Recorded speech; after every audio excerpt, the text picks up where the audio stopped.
याद रखिए, comprehensive skills अगर आपको डेवलप करनी है तो आपको यही करना पड़ेगा। You have to read that particular small types of stories. आप कहीं से भी उसको ले सकते हैं, वेदर फ्रॉम एनी बुक्स और फ्रॉम इंटरनेट और गूगल, कहीं से भी आप लीजिए और उसको क्या करते जाइए, उसको ना पढ़ के समझने की कोशिश करते जाइए। सेकेंड बात, इनिशियल स्टेज में आपको क्या करनी चाहिए, नॉट ओनली इनिशियल स्टेज बल्कि आपको लेटर स्टेज में भी you should keep dictionary with you, है ना। चाहे आप मोबाइल डिक्शनरी बोलो, आप कोई भी डिक्शनरी, वैसे तो आजकल मोबाइल में बहुत सारे डिक्शनरीज, अच्छे अच्छे डिक्शनरीज अवेलेबल है, तो आपको ना डेफिनेटली एक डिक्शनरी रखनी चाहिए जिनसे कभी भी कोई वर्ड आपको समझ में नहीं आ रहा है ना, तुरंत उस डिक्शनरी से उस वर्ड को आप देख लीजिए। चलिए, एक बहुत ही इंपॉर्टेंट पैसेज प्रैक्टिस करने वाले हैं आपके आने वाले एग्जाम सीजीटेट या टीचर रिक्रूटमेंट के लिए। देखिए, हम कोशिश करेंगे कि पिछले ईयर्स के एग्जाम्स में जो जिस पैटर्न में पैसेज पूछे गए हैं या जिस सोर्स से, जहां से आपके पैसेज लिए गए हैं, उस सोर्स से या वहां से पैसेज आपके लिए लाएं और उसको प्रैक्टिस करवाएं, ताकि इस तरह के या सेम पैसेज भी हमको हो सके देखने को मिल जाए। ठीक है, देखिए, इन पैसेजेस को प्रैक्टिस करने का सबसे इंपॉर्टेंट, जैसे कि हमने चर्चा किया है, बेनिफिट्स ये होता है कि हमको एक तो सबसे इंपॉर्टेंट चीज ये कि पता चलता है कि किस तरह के पैटर्न में क्वेश्चंस पूछे जा रहे हैं, दूसरा कैसे इसको सॉल्व करना है, इनसे रिलेटेड क्वेश्चंस कैसे बनते हैं और उनके आंसर कैसे लगाना है। तो ये कुछ चीजें होती है जिनको ना हमको इस तरह के पैसेजेस को प्रैक्टिस कर समझना होता है और समझ में आता है। ठीक है, चलिए फिर देखते हैं इस पैसेज को, फिर इसके बेस पर आंसर्स करेंगे, है ना। देखिए, पहला आपका पैसेज स्टार्ट होता है यहाँ से, if we look back on the great political revolution and the great technical revolution. देखिए, शुरू के दो लाइंस इंपॉर्टेंट होते हैं, अक्सर बोला जाता है, आप लोगों को याद रखिएगा, क्योंकि उन लाइंस में हमको अपने पैसेज का ना फाउंडेशन, बेस क्लियर होता है, हमको समझ में आता है कि किस चीज के बेस पर या किस चीज के ऊपर हमारे पूरा पैसेज है, या उस कौन सी स्पेशल बातें इस पैसेज पर बोली गई है ना। पैसेज की थीम को जानना या पैसेज की थीम को पकड़ना सबसे इंपॉर्टेंट होता है, और वो हमको शुरू के कुछ लाइंस में ही समझ में आने लगती है। ठीक है, तो देखियो, जैसे हम अपने इस पैसेज में देखेंगे, if you look back on the great political revolution and the great technical revolution, बोला क्या जा रहा है, अगर हम अपने महान जो राजनीतिक क्रांति है ना, रिवॉल्यूशन मींस क्या होता है, क्रांति, और क्या कौन सी क्रांति, ग्रेट टेक्निकल क्रांति को देखें। ठीक है, हमारे ह्यूमन बींग्स के द्वारा हमारे पास्ट में किए गए जो भी पॉलिटिकल रिवॉल्यूशन है और कौन सा टेक्निकल रिवॉल्यूशन है, उसको अगर हम देखें, है ना। अब ब्रैकेट में कुछ बातें लिखी हुई है, both of which are close to the range of mankind's capacity and possibility. ये जो दोनों रिवॉल्यूशन है ना, कौन सा ग्रेट पॉलिटिकल रिवॉल्यूशन और टेक्निकल रिवॉल्यूशन, दोनों रिवॉल्यूशन क्या है, हमारे ह्यूमन बींग्स के जो रेंज है ना, उनकी क्षमताओं का और उनकी संभावनाओं का, है ना, क्षमताओं और संभावनाओं का जो रेंज है ना, उसकी पहचान है दोनों। कौन सा, पॉलिटिकल रिवॉल्यूशन, राजनीतिक जो क्रांति हुई है अभी तक, और टेक्निकल रिवॉल्यूशन, दोनों। ठीक है, तो अगर इन दोनों को देखें तो होता क्या है, we see a striking contrast, हम क्या देखते हैं, एक अद्भुत कॉन्ट्रास्ट या विरोधाभास देखते हैं, है ना। आश्चर्यचकित का, स्ट्राइकिंग मींस थोड़ा सा आश्चर्य कर देने वाले, विरोधाभास, कॉन्ट्रास्ट मतलब विरोधाभास देखते हैं। ठीक है, किसमें किसमें, ग्रेट पॉलिटिकल रिवॉल्यूशन में और टेक्निकल रिवॉल्यूशन में। ठीक है, यहां तक की चीजें क्लियर है। आगे देखिए, तो देखो, कभी भी पैसेज को हम पढ़ते हैं ना, तो सेंटेंस को पढ़नी चाहिए ना, जहां तक हमारी सेंटेंस खत्म है ना, उतने को पहले पढ़ो और समझो उसको। जैसे कि हमारा सेंटेंस वहां से चालू हुआ, ये फुल स्टॉप यहाँ पर खत्म हुआ, तो हम पूरे इस सेंटेंस को पहले समझने की कोशिश किए, है ना। हमने क्या समझा कि अगर हम अपने महान पॉलिटिकल क्रांति और टेक्निकल क्रांति की ओर नजर डालें, है ना, जो कि दोनों क्या है, हमारे ह्यूमन बींग्स का की क्षमताओं को, के रेंज को बताता है कि कितनी क्षमताएं और कितनी संभावना एक मानव के द्वारा कोई चीज है ना। तो हम क्या देखते हैं, वी सी स्ट्राइकिंग कॉन्ट्रास्ट, आश्चर्य कर देने वाली विरोधाभास देखते हैं। ठीक है, दोनों में क्या है, विरोधाभास है। कैसे, देखो, political revolution generally speaking have revealed man's organized purposeness, his social conscious, his sense of justice, the aggressive and assertive side of his nature। इतना यहां पर खत्म होता है ये वाला सेंटेंस, है ना। दोनों के बारे में पहले बताया, फिर बताया कि दोनों में विरोधाभास है, अलगाव है ना। फिर पहले किसके बारे में बता रहे हैं, बात हो रही है पॉलिटिकल रिवॉल्यूशन के बारे में। बोलते हैं कि पॉलिटिकल रिवॉल्यूशन ना, आम बोलचाल की भाषा में, आमतौर पर अगर हम बात करें तो, हैव रिवील्ड करना मतलब ओपन करना, खोलना, है ना। Have revealed man's organized purposeness. ठीक है, पॉलिटिकल जो क्रांति है ना, जो राजनीतिक क्रांति है, वो मानव के, ठीक है, मानव जाति के, मानव के ऑर्गेनाइज्ड पर्पसनेस को रिवील करता है ना। किस किस चीज को रिवील करता है बोला गया है, ऑर्गेनाइज्ड पर्पसनेस, मतलब क्या होता है, संगठित उद्देश्य पूर्णता। ठीक है, मनुष्यों में एक तरह का संगठित उद्देश्य पूर्णता की भावना होती है, उसको रिवील करता है ना। ही सोशल कॉन्शियसनेस, मतलब उनकी सामाजिक चेतना को रिवील करता है। ही सेंस ऑफ जस्टिस, न्याय की भावना को क्या करता है, रिवील करता है। उसके साथ ही साथ अग्रेसिवनेस, आक्रामकता एंड असर्टिवनेस, है ना, आक्रामकता और assertive side of his nature, मानव के नेचर के, मानव की जो प्रवृत्ति है उसके आक्रामक साइड को और असर्टिव साइड को भी क्या करता है, रिवील करता है। ठीक है, तो इस तरह से पॉलिटिकल रिवॉल्यूशन इन चीजों को मानव के बारे में बताता है ना, कि वो क्या है, ऑर्गेनाइज्ड पर्पसनेस है। ठीक है, संगठित उनमें उद्देश्य पूर्णता की भाव होती है, सामाजिक चेतना का भाव होता है। ठीक है, न्याय की किस चीज का, सेंस ऑफ जस्टिस, है ना, न्याय की भाव होता है, न्याय का चेतना का भाव होता है, उनकी आक्रामकता की भाव, है ना। ठीक है, असर्टिव साइड उनके। तो ये कुछ चीजें हैं जो हमको पता चलती है पॉलिटिकल रिवॉल्यूशन से। आगे अब टेक्निकल रिवॉल्यूशन से क्या होता है, देखो, technical change, invention and innovation, invention and innovation, है ना। इन्वेंशन मीन्स क्या, इन्वेंशन मीन्स नई नई चीजों का क्या करना, नई नई चीजें बनाना, इन्वेंट करना, है ना। और इनोवेशन मीन्स होता है नवाचार। ठीक है, तो जो टेक्निकल चेंजेस है, जो टेक्निकल चेंजेस हुई है, जो टेक्निकल रिवॉल्यूशन हुआ है ना, वो इन सब चीजों में बदलाव लाया है ह्यूमन बींग्स में। ठीक है, इट हैव टेंडेड रेदर, ठीक है, जो पॉलिटिकल रिवॉल्यूशन तो ये सारी चीजें किया है, बल्कि जबकि टेक्निकल जो चेंजेस है उनसे ये सारी चीजें हुई है। क्या, नए नए इन्वेंशंस हुए हैं, आविष्कार हुए हैं, नए नए नवाचार हमको देखने को मिली है ना। To reveal his play instinct, और क्या है, जो टेक्निकल चेंजेस है वो उनके प्ले इंस्टिंक्ट, है ना, खेल प्रवृत्ति को क्या करते हैं, ओपन करते हैं ह्यूमन बींग्स के।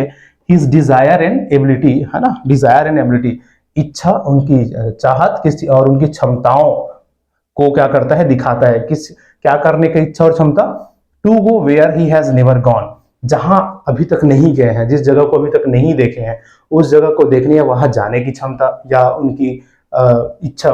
To do what he has never done, जो कुछ काम अभी तक नहीं किया है उस काम को करने की क्षमता या करने की इच्छा, है ना। ये सबको दिखाता है क्या, टेक्निकल जो चेंज है या टेक्निकल रिवॉल्यूशन हुआ है ना अभी तक, वो। ठीक है, तो दोनों में इस तरह से अंतर।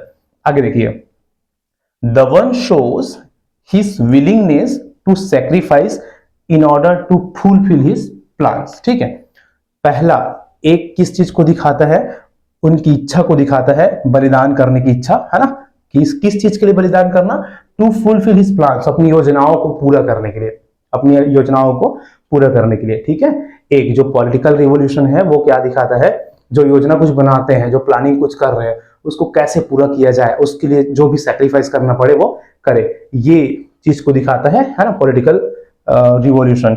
और दूसरा, and the other his willingness to sacrifice in order to pursue his quest. ठीक है, और दूसरा किस चीज की विलिंगनेस, किस चीज की इच्छा को दिखाता है, अपनी जो तलाश है, क्वेस्ट मतलब होता है खोज या तलाश, है ना। क्वेस्ट मीन्स क्या होता है, खोज या तलाश। अपनी जो खोज या तलाश है उसको आगे ले जाने की इच्छा, आगे ले जाने की जो उनकी क्वेस्ट, उनकी जो चाहत है, उनकी जो डिजायर है ना, उसको उस चीज के लिए अपनी बलिदान को दिखाता है ना। दोनों अपने अपने फील्ड में सैक्रिफाइस करते हैं।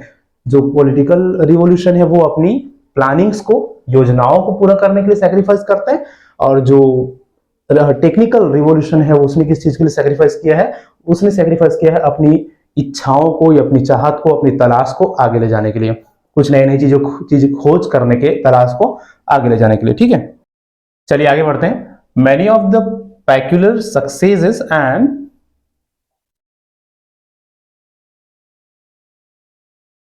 Many of the peculiar successes and special problems of our time come from our effort to assimilate these two kinds of activities. देखिए बोला क्या जा रहा है, समझिए।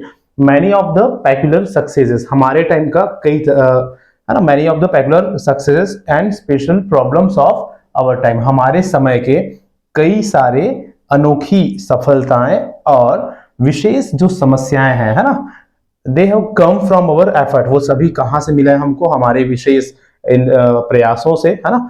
और effort to assimilate this two kinds of activities. इन दोनों तरीकों, इन दोनों क्रियाकलापों या दोनों एक्टिविटीज को आत्मसात करने का, है ना, या एक साथ हमको रखने का, है ना, दोनों को एक साथ रखने का या आत्मसात करने का जो हमारी प्रयास रही है, ठीक है, उसी का परिणाम रहा है कि हम अपने समय में कई सारे अनोखी सफलताएं या कई सारे समस्याओं को क्या करे हैं, उसको फेस किए हैं और उनसे सीखे हैं, ऐसा बेसिकली बोला जा रहा है ना। इस तरह से इसका सेंस निकाला जा सकता है। अगला देखो, वी हैव ट्राइड, हमने कोशिश किया है, to make government more experimental, है ना, सरकार को, गवर्नमेंट को बहुत ही ज्यादा एक्सपेरिमेंटल बनाने का हमने कोशिश किया है, and to make technical changes more purposive more focused, है ना। देखो बोला क्या जा रहा है, हमने कोशिश किया है कि सरकार को बहुत ज्यादा एक्सपेरिमेंटल बनाए, ठीक है, एक्सपेरिमेंट किए गवर्नमेंट के ऊपर, तो हमने सरकार को एक्सपेरिमेंटल बनाने की कोशिश किया, और क्या किया, टेक्निकल या टेक्नोलॉजी को पर्पसिव उद्देश्यपूर्ण, है ना, मोर फोकस्ड बहुत ही ज्यादा focus, and more planned then ever before, और पहले से ज्यादा, कहीं ज्यादा मोर प्लान्ड बनाने की कोशिश या योजनाबद्ध बनाने की कोशिश हमने किया है। तो इस तरह से बेसिकली ये जो पैसेज है इसमें दो डिफरेंट फैक्टर्स के ऊपर बातें हुई है, दो डिफरेंट रिवोल्यूशन के ऊपर बातें हुई है। कौन कौन सा, political revolution and technical revolution, है ना। दोनों रिवोल्यूशंस के आगे का जो प्रोसेस रहा है, उनसे क्या क्या चीजें सीखे हैं, क्या क्या क्या उन दोनों की फैक्टर्स रहे हैं, है ना, उनके ऊपर चर्चा बेसिकली इसमें हुआ है ना। चलो अब इनके क्वेश्चंस को देखते हैं और कोशिश करते हैं कि क्या उनके बेस पर हम आंसर निकाल पाते हैं कि नहीं। ठीक है, देखिए क्वेश्चन पढ़िए एक बार, बोला क्या जा रहा है, स्ट्राइकिंग कॉन्ट्रास्ट, है ना, स्ट्राइकिंग कॉन्ट्रास्ट, आश्चर्यचकित कर देने वाले जो विरोधाभास है, दोनों में अलगाव है ना, is established in the passage. ठीक है, इस पैसेज में दो अलग अलग कॉन्ट्रास्ट स्टेबल किया गया है, बताया गया है, दो अलग अलग आश्चर्यचकित कर देने वाले कॉन्ट्रास्ट बताया गया है। कौन कौन सा है, दोनों बताओ तो। पहला देखो, क्वेश्चन को समझना बहुत जरूरी है, याद रखिएगा। देखो क्वेश्चन को हम समझते हैं ना, तो हमारे लिए डेफिनेटली जो आंसर्स है वो इजी हो जाता है। हमको क्वेश्चन ही नहीं समझ में आएगा तो ना हम कॉम्प्लिकेशन में फंस जाते हैं, है ना। क्वेश्चन समझ में आ गया, बहुत ही आसान क्वेश्चन है भाई। पूछा क्या जा रहा है, हमारे पैसेज में दो अलग अलग कॉन्ट्रास्ट की बातें कही गई है। कौन कौन सा कॉन्ट्रास्ट था, किस किस किस चीजों के ऊपर था, मैनकाइंड्स कैपेसिटीज एंड पॉसिबिलिटीज, मानव जाति की क्षमताओं और संभावनाओं वाला कॉन्ट्रास्ट की बात कही गई है? नहीं, बिल्कुल भी नहीं। इनकी तो बात, इस कॉन्ट्रास्ट की बात नहीं कही गई है। मैन्स मैच्योरिटी एंड इरिस्पॉन्सिबिलिटी, है ना, मनुष्यों की मैच्योरिटी और इरिस्पॉन्सिबिलिटी की कॉन्ट्रास्ट की बात कही गई है? बिल्कुल भी नहीं। तीसरा, political and technical revolution achieved by man, आदमी के द्वारा अचीव किया गया पॉलिटिकल एंड टेक्निकल रिवोल्यूशन में जो कॉन्ट्रास्ट था, विरोधाभास था, उसकी बात कही गई है। बिल्कुल सही, है ना। पैक्यूलर सक्सेसेस, अनोखी जो हमारी सफलताएं हैं और स्पेशल प्रॉब्लम्स है, उनमें विरोधाभास की बात नहीं कही गई है भाई। तो option number C crystal clear यहां पर समझ में आपको आ रहा होगा। Option number C will be the correct answer. चलिए चलेंगे नेक्स्ट, आगे चलते हैं। नेक्स्ट क्वेश्चन देखिए, क्वेश्चन नंबर 2 को, मैन्स विलिंगनेस, है ना, मानव की इच्छा, आदमी की इच्छा, किस चीज क्या करने का, to sacrifice to fulfil his plans are attributed to, है ना। आदमी की जो इच्छा है क्या करने का, सैक्रिफाइस करने का, क्या करने के लिए सैक्रिफाइस करना, अपनी योजनाओं को पूरा करने के लिए सैक्रिफाइस करना, है ना। देख लीजिए बोला जा रहा है अपनी योजनाओं को पूरा करने के लिए सैक्रिफाइस करना। ये किसका विशेषता है, एट्रीब्यूटेड टू मतलब विशेषता है किसका, ठीक है। हमने दो पढ़े हैं, एक तो पॉलिटिकल और एक तो टेक्निकल वाला। तो किसका विशेषता है, प्लानिंग, योजनाओं के लिए कौन सैक्रिफाइस किए थे, टेक्निकल में कि पॉलिटिकल में। ठीक, ये जो पॉइंट है ना, man's willingness to sacrifice to fulfil his plans, अपने प्लान्स, अपनी योजनाओं को फुलफिल करने के लिए, अपनी योजनाओं को पूरा करने के लिए सैक्रिफाइस करने वाली बात ना हमने किस में देखा था, हमने पॉलिटिकल वाले में देखा था, है ना, पॉलिटिकल रिवोल्यूशन में देखा था। तो अब चारों ऑप्शंस को अगर आप देखेंगे ना, क्योंकि अपने प्लान, जो भी प्लान्स बना रहे हैं उसको, है ना, जो भी योजना बना रहे हैं उसको पूरा करने के लिए सैक्रिफाइस या बलिदान देना, वो हमने पॉलिटिकल उसमें देखा है ना। तो चारों अगर ऑप्शंस को देखेंगे ना, तो आप देखिए कि पॉलिटिकल जो रिवोल्यूशन है उससे संबंधित कौन सा है। पहला, हिज ऑर्गेनाइज्ड पर्पसफुलनेस, अपनी जो संगठित उद्देश्य पूर्णता है वो, है ना, हिज काइंड नेचर, उनका काइंड नेचर है, इनका विशेषता, ठीक है, कि हिज सेंस ऑफ रिस्पॉन्सिबिलिटी, उनकी सेंस ऑफ रिस्पॉन्सिबिलिटी है, कि his ability to go anywhere he want to go, है ना, जहां भी जाना चाहते हैं उस अपनी जो जहां भी जाने की क्षमता है, ठीक है, वहां जाने की सोचना या वहां जाने की इच्छा। तो ये वाला पॉइंट तो हमने देखा कि ये वाला पॉइंट है किसका, टेक्निकल का, है ना, टेक्निकल। तो ये तो नहीं आएगा इसमें, ठीक है, ये भी नहीं है, ये भी नहीं है। हमने देखा है कि पॉलिटिकल जो रेवोल्यूशन है उसमें उनके जो लोग हैं, उस रेवोल्यूशन में हमने देखा कि एक ऑर्गेनाइज्ड पर्पसफुलनेस होती है, ठीक है, एक संगठित उद्देश्य पूर्णता का भाव होता है, ठीक है, और यही जो संगठित उद्देश्य पूर्णता का भाव है उसका विशेषता है कि लोग सेक्रीफाइस करते हैं किस चीज के लिए, अपनी योजनाओं को पूरा करने के लिए, ठीक है। चलो, तो इस तरह से ना हमको एक दूसरे से कनेक्ट करके हमारे आंसर्स निकालने होते हैं, समझना होता है कि क्या पूछा जा रहा है, कहां से पूछा जा रहा है, और ऑप्शन में कौन सी बातें उनको कंप्लीट करने के लिए दी गई है, ठीक है। चलो चलेंगे आगे, चलते हैं क्वेश्चन नंबर 3। देखिए, टेक्निकल रिवॉल्यूशन रिवीलमेंट्स, ठीक है, बोला क्या जा रहा है एक बार देखिए, टेक्निकल रिवॉल्यूशन रिवीलमेंट्स। जो टेक्निकल रिवॉल्यूशन था ना, वो लोगों के, आदमी की कौन से चीजों को रिवील करता है या क्या रिवील करता है ना, टेक्निकल रिवॉल्यूशन। तो देखो, टेक्निकल रिवॉल्यूशन में हमने क्या पढ़ा था, aggressive side of his nature, aggressive side of his nature.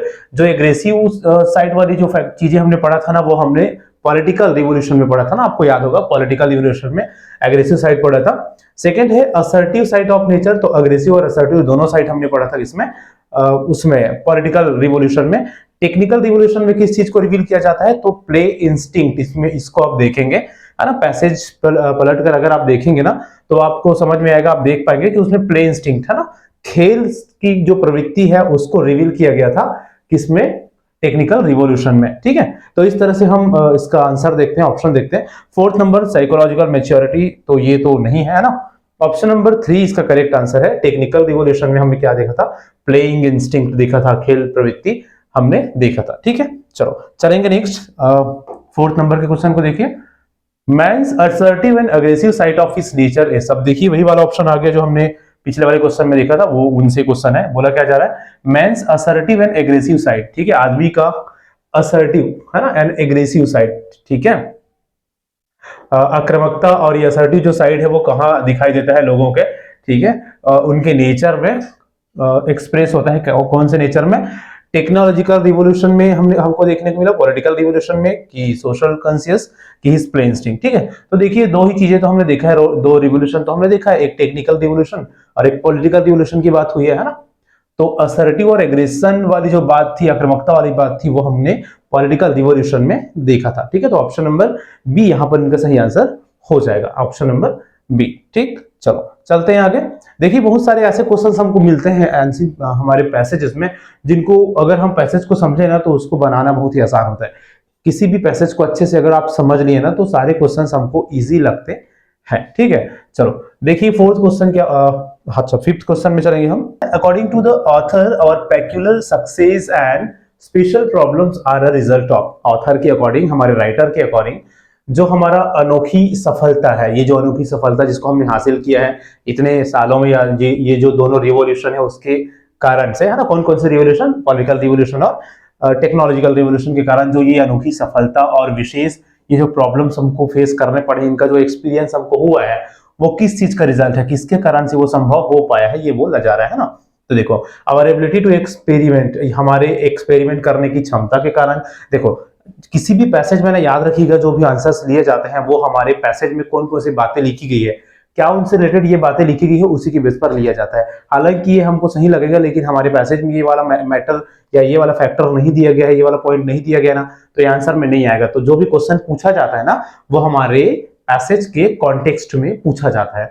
कोई ऐसा स्पेशल हमारे नॉलेज या एक्सपीरियंस, हमारा खुद का कोई एक्सपीरियंस है इस क्वेश्चन के बेस पर, तो हम उसको आंसर में लगा देंगे, लेकिन वो हमारे पैसेज में नहीं दिया है, ऐसा नहीं होता, ठीक है। तो जो भी बातें हमारे पैसेज में दी होगी उसी चीजों को ऑप्शन में लेना है, ठीक। तो ये ऐसी ये वाले तो बातें नहीं है।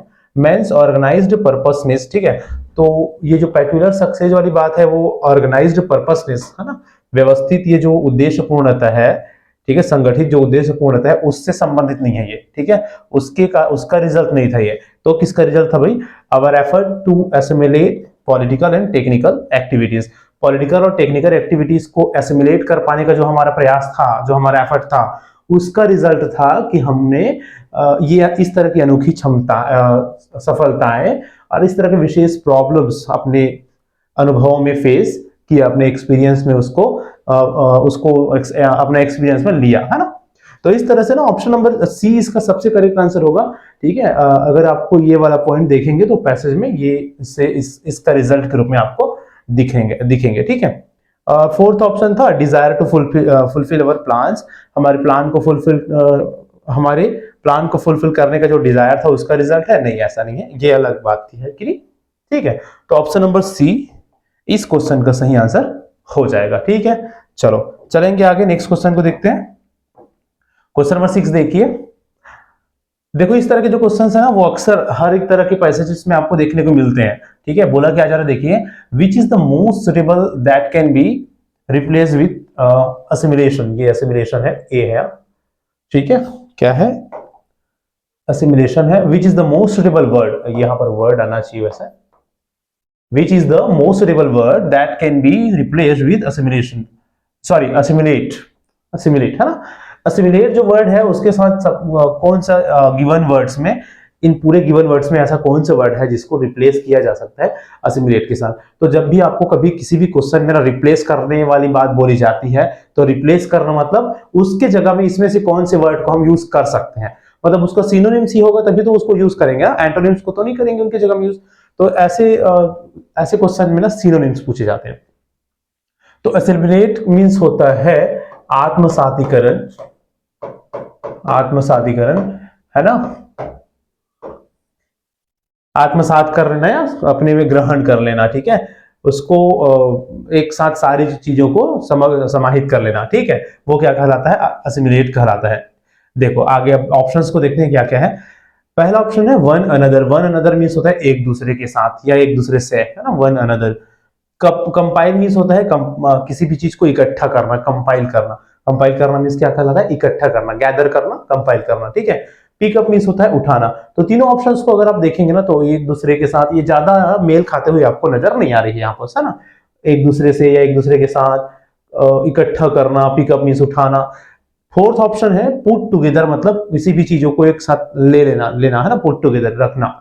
ठीक है, तो देखो चार ऑप्शंस हमको दिख रहे हैं, कई सारी जगहों में हमको ऐसे क्वेश्चंस, ऐसे ऑप्शंस दिखाई देते हैं, एक से ज्यादा आंसर्स हमको सही होते हुए नजर आती है ना, कंफ्यूजन होता है एक से ज्यादा आंसर्स में। लेकिन ऐसे जगहों पर आपको सबसे ज्यादा सुटेबल जो होगा, दो आंसर सही लगेंगे, लेकिन जो आंसर ज्यादा सही लग रहा है ना उसको लगाना होता है फिर उस केस में। ठीक है, तो चारों आंसर, सॉरी चारों ऑप्शंस के बेस पर अगर आप सही आंसर बोलेंगे ना तो ये तीनों नहीं, ये सबसे इसका सुटेबल आंसर हो जाएगा। पुट टुगेदर मतलब एक साथ रखना या साथ में सारी चीजों को क्या करना, ग्रहण करना। ठीक है, पुट टुगेदर। तो असिमिलेट का सबसे सुटेबल सिनोनिम्स अगर हम देखते हैं तो वो होता है पुट टुगेदर। ठीक है, इन ऑप्शंस के बेस पर, इन ऑप्शंस के हिसाब से। तो ऑप्शन नंबर डी इसका सही आंसर था। तो इस तरह से हमने इस पैसेज के बेस पर कुछ इंपॉर्टेंट क्वेश्चंस प्रैक्टिस किए कि कैसे क्वेश्चंस बनते हैं पैसेज से, कैसे उसके आंसर्स लगाते हैं। ठीक है, देखिए जैसे कि मैंने पहले ही बताया, अगर हमको पैसेज समझ में आ जाए, कई लोगों का ये क्वेश्चन होता है कि बिना पैसेज को समझे कैसे क्वेश्चन सॉल्व करें, तो भाई वो ना ज्यादा सुटेबल ऑप्शंस नहीं होते हैं, वो लास्ट ऑप्शन होता है। अगर बिल्कुल भी हमको क्लियर नहीं हो रहा है ना पैसेज, तो पहले तो आपको पैसेज को समझने की कोशिश करनी चाहिए। ठीक है, पैसेज को अगर समझ लेते हैं, पैसेज अगर अच्छे से समझ में आ जाता है ना, अच्छे से नहीं तो जितना भी समझ में आ जाए, थोड़ा बहुत भी समझ में आ जाए या आधा 50% भी अगर समझ में आ रहा है, तो हमारे ज्यादातर क्वेश्चन हम सही करने की संभावना रखते हैं। ठीक है, याद रखिए। तो वही है, प्रैक्टिस करना है कि कैसे किसी भी पैसेज को समझे। देखिए ज्यादा से ज्यादा आप लोग क्या करते रहिए, एक बहुत ही वैल्यूएबल सजेशन है आप लोगों के लिए, if you want to be good in comprehension skills, है ना। देखिए अगर आप अभी स्टार्ट कर रहे हैं, अगर आप बेसिक से स्टार्ट कर रहे हैं, बहुत सारी चीजें आपको समझ में नहीं आती, तो क्या करिए, छोटे छोटे ना जो बच्चों की स्टोरी बुक्स होते हैं या कहीं से भी कुछ भी जो छोटे छोटे स्टोरीज होते हैं बच्चों का ना, वो पढ़िए। ठीक है, उससे क्या होगा, आप में ना कॉम्प्रिहेंशन स्किल्स बढ़ेगी, याद रखिएगा। ठीक है, करना क्या है आपको, स्मॉल स्टोरी पढ़ने हैं, जो मॉरल स्टोरीज वगैरह होते हैं जो इजी होते हैं समझने में, उसको पढ़ते जाइए धीरे धीरे धीरे। फिर टफ लेवल की चीजों को, छोटे छोटे स्टोरीज को पढ़ना स्टार्ट करिए, उनसे आप में कॉम्प्रिहेंसिव स्किल्स डेवलप होगा। ठीक है, धीरे धीरे धीरे धीरे आप में कॉन्फिडेंस भी डेवलप होगा कि भाई मैं किसी भी चीज को पढ़कर समझ सकता हूं। ठीक, उस कॉन्फिडेंस के साथ ही फिर आप क्या करेंगे, और थोड़ा सा टफ किसी भी पैसेज को पढ़ना स्टार्ट करेंगे। और क्योंकि आपको ना सेंटेंस स्ट्रक्चर, सेंटेंस की बनावट, सेंटेंस कॉम्बिनेशन, सेंटेंस का जो कनेक्शन है एक सेंटेंस के साथ दूसरे सेंटेंस का जो जोड़ है ना, वो सारी जो पैटर्न है ना वो समझ में आते जाएगा। ठीक है, कौन सा पैटर्न समझ में आएगा, इंग्लिश में जो सेंटेंसेस किसी पैराग्राफ में लिखी हुई होती है वो कौन से पैटर्न में होता है, कैसे उनके कनेक्शंस होते हैं, एक सेंटेंस से दूसरा सेंटेंस कैसे जुड़ा होता है, कैसे उसके मीनिंग्स निकलते हैं, वो जो छोटे छोटे आप स्टोरीज पढ़ेंगे ना तो वो सब चीजें आपको समझ में आते जाएगा। फिर वही मेथड आप फॉलो करेंगे बड़े या तो थोड़ा सा टफ पैसेज को, टफ स्टोरी को, टफ चीजों को पढ़कर समझने के लिए। तो याद रखिए कॉम्प्रिहेंसिव स्किल्स अगर आपको डेवलप करनी है ना, तो आपको यही करना पड़ेगा। You have to read that particular small types of stories. आप कहीं से भी उसको ले सकते हैं, वेदर फ्रॉम एनी बुक्स और फ्रॉम इंटरनेट और गूगल, कहीं से भी आप लीजिए और उसको क्या करते जाइए, उसको ना पढ़ के समझने की कोशिश करते जाइए। सेकेंड बात, इनिशियल स्टेज में आपको क्या करनी चाहिए, नॉट ओनली इनिशियल स्टेज बल्कि आपको लेटर स्टेज में भी you should keep dictionary with you, है ना, चाहे आप मोबाइल डिक्शनरी बोलो या कोई भी डिक्शनरी। वैसे तो आजकल मोबाइल में बहुत सारे डिक्शनरीज, अच्छे अच्छे डिक्शनरीज अवेलेबल है, तो आपको ना डेफिनेटली एक डिक्शनरी रखनी चाहिए जिनसे कभी भी कोई वर्ड आपको समझ में नहीं आ रहा है ना, तुरंत उस डिक्शनरी से उस वर्ड को आप देख लीजिए, ठीक है, ताकि फिर उस पैसेज को समझ। देखिए किसी भी वर्ड को तो हम पहली बार देखेंगे ही, हर एक वर्ड ऐसा वर्ड होता है जो हमारे पास पहली बार आता है ना। एक बार उस वर्ड को हमने देख लिया फिर उसको सीख लेते हैं, फिर इन फ्यूचर बाद में अगर और वो वर्ड आता है तो हम ऑलरेडी उसको जानते हैं तो फिर उसका यूज करना सीख लेते हैं। तो ऐसा नहीं है कि भाई ये वाला वर्ड आ रहा है इसके बारे में तो मुझे पता नहीं है, इस वर्ड का तो मैं मीनिंग नहीं जानता। हर एक वर्ड हर एक पर्सन के सामने में पहली बार आता है शुरू में, फिर उस वर्ड को वो आदमी सीखते हैं, फिर इन फ्यूचर उसको सीख लिया रहता है तो उसको यूज करना जान लेता है। तो बिल्कुल भी किसी भी वर्ड, जब कोई नया वर्ड आता है ना तो हमको हड़बड़ाना नहीं चाहिए, ठीक है। We should not feel demotivated, हमको ना पॉजिटिव वे में उसको लेनी चाहिए कि चलिए आज के बाद से मुझे ये वर्ड याद हो गया, ये एक नया वर्ड था जो मैं नहीं जानता था, आज से ये वर्ड मैंने जान लिया है। तो इस तरह से पॉजिटिव इंटेंट के साथ आपको चलना है ना। अगर आपको अपने इंग्लिश को स्ट्रॉन्ग करना है तो कॉम्प्रिहेंसिव स्किल्स को स्ट्रॉन्ग करना है तो बाकी ग्रामर्स की बात तो अलग हो जाएगी। अभी हम समझने की बात कर रहे हैं, समझ की बात कर रहे हैं, समझ विकसित करने की बात कर रहे हैं। Comprehensive means what, comprehension means होता है समझ।